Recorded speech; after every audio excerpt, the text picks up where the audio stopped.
Alright guys, so in this video I want to go over how to use leg drive in the bench press, since this is what I find is one of the things most people struggle with. Really people struggle with bench press the most honestly of all the squat, bench, and deadlift because it seems to be the most technical. But a big part of this is actually knowing how to use leg drive. So number one, why do we care about leg drive? Why is it important and why should we focus on it? So leg drive is going to allow us to have more stability in our bench press by basically having our legs balance things out. If you guys have done a Larson press, you'll notice that once you remove those legs, you have less stability in the bench press. So leg drive provides some sort of stability. Second off, it's going to help provide a little bit more better positioning where you can drive your chest upwards if you're doing it properly to a higher point and keeping those shoulders safe.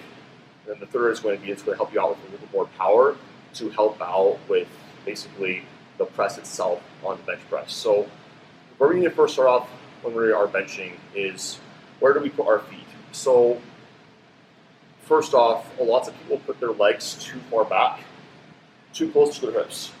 And what that does is you don't really have any sort of power because your feet are too far behind you. You can't really get your heels down.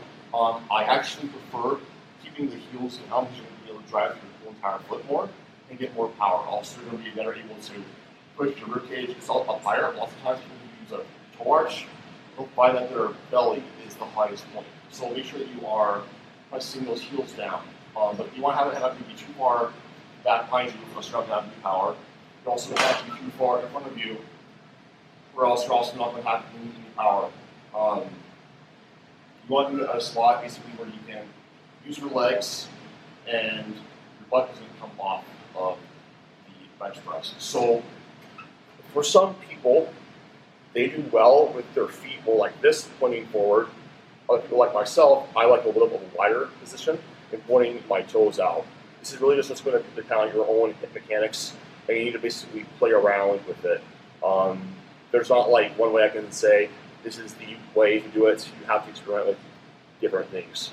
That's essentially foot placement. Second is going to be how are we actually applying down that foot pressure after we have found our foot position. So essentially, we have two parts of this. We have the descent and we have the ascent of the bench press.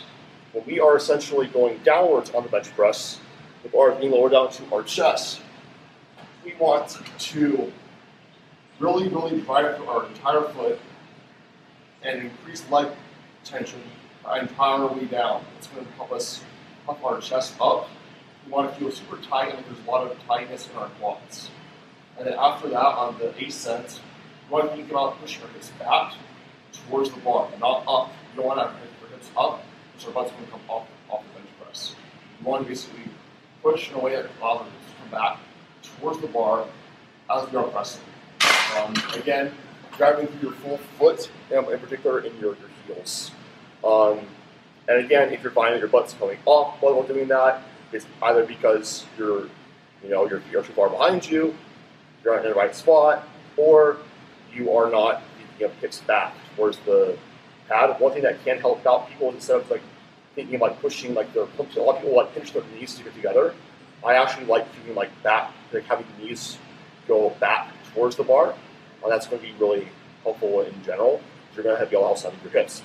On the ascent, like I said, the main point of having leg drive is so that we can actually have that assist on our press itself. What else do I want to go over with this? One other thing, you also want to feel like your leg drive is really just pushing your traps down into the pad. So here we want our leg drive to push our traps down into the pad. I like keeping a long neck when I'm doing this. You can kind of see there, this is how my traps are. And then when I'm going out, one other thing is you want to feel like you have a lot of this tension in your legs here, and you can keep your traps pinned. You want to rack with your hips off, then when you're lowering down your hips, set them down lightly. And that's going to help you keep your quads tighter. A lot of people just go down like this and relax their glutes. They want to keep you flexed, and they lose the leg drive. When you unrack, keep those quads engaged and set your glutes down lightly on the pad. You should feel like your traps are still high or pinned down to the back of the pad. Neck is long on the pad, and then when you go down, bam. So hopefully that was helpful. If you guys have any questions, just ask.